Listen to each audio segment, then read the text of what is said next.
Journal 11 2020 in Forge of Empires. There are some new things, first only on the beta server, but surely soon on all player worlds. The Antiques dealer expands his offer. The following items have been available on the beta server since July 29 and now is also available on all player worlds. The Antique dealer has different offers for shop sales and auctions. These items will be offered for sale in addition to the existing range.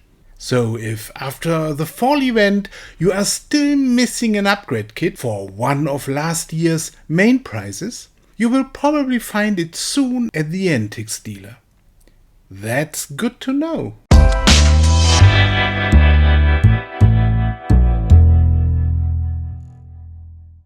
There is a new beta app for Forge of Empires. InnoGames has the problem that every change in the app must be checked for compliance by the respective Apple or Google stores. This takes a few days, and so far the app has very often not been adapted for the start of a new event.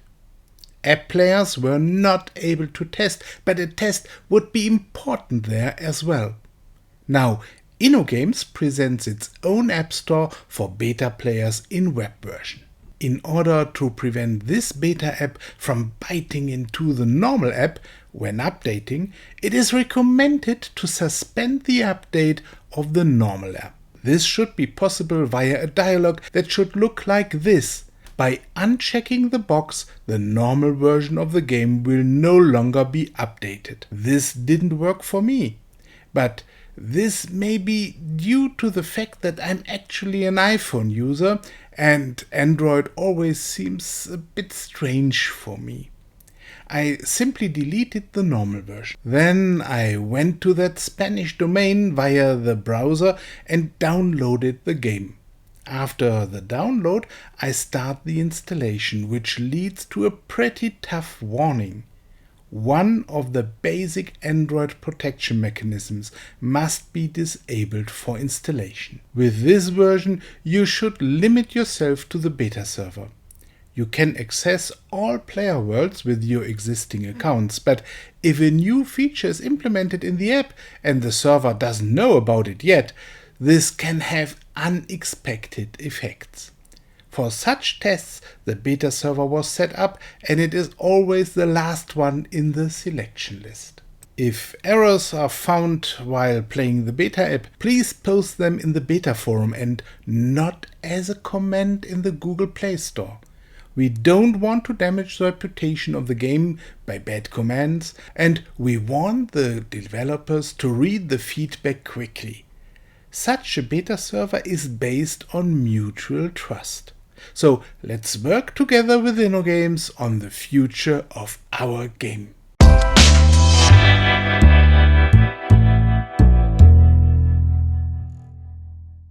In the beta forum, there are now 77 pages with comments on the new PvP arena. The players there criticize two topics in particular.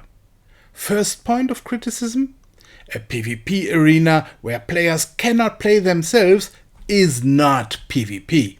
Criticism 2: players who are not in the top 2 ages will only have frustrating experiences in the arena. On the second point, I have submitted a constructive suggestion for improvement to InnoGames in the way InnoGames wanted. Even though the moderator immediately and brutally stalled the discussion, I hope to have inspired the developers at least a bit. InnoGames now has implemented the first point on the beta server. Since Monday, you can now find manually on the beta server My City is in the Future era. Then to be offered 3 opponents who are all in Mars age and above is really hard. I choose the top one because then I will only get 50 points deduction. Despite my bonuses, my tanks always do only 1 point damage to the SAP ranged units. This is impossible to win. I resign before I lose my units as well. This saving is the first advantage of manual combat that I can use for myself, but of course I still get the point deduction in the ranking. Next, I can choose an opponent from the Tomorrow era. In such cases, you can of course still use the auto fight as before. Against an opponent who is only 1 or 2 ages higher, manual fighting can make the difference. Units from the Oceanic future are on average 60% stronger than units from the future, but as a player, you know that the first thing you have to do is to take out the 2 Medusas, because they can attack stealth units. The turrets are then at the mercy of the stealth hoover tanks. I'm not sure the automatic battle mode would have been able to do that. But at the start of this battle you can see quite clearly that the Medusas could have attacked the stealth tanks, but attacked rogues first. This makes the defenders quite defenseless, and they will start to complain next. The thread in the beta forum will surely be more than 100 pages soon. With this opponent from the contemporary era having very good combat bonuses, I surprisingly also meet units of the Oceanic future. So my opponent has the better units and the better combat bonuses. But because of the manual combat, I can act better than the computer. I always make sure to move to plain tiles. I'd rather forego a hit than lift the stealth mode. Go fast with the railgun, because it also hits stealth units. This is exactly what players have asked for. Let your own skill count. It's just a pity that the defender didn't get the better algorithms the higher ages provincial maps already use. So my victory is never in danger at any time. In addition, a weekly box with additional attempts was added for all players from rank 500 on. So the lower ranks can catch up a bit faster. Let's see what else InnoGames will do.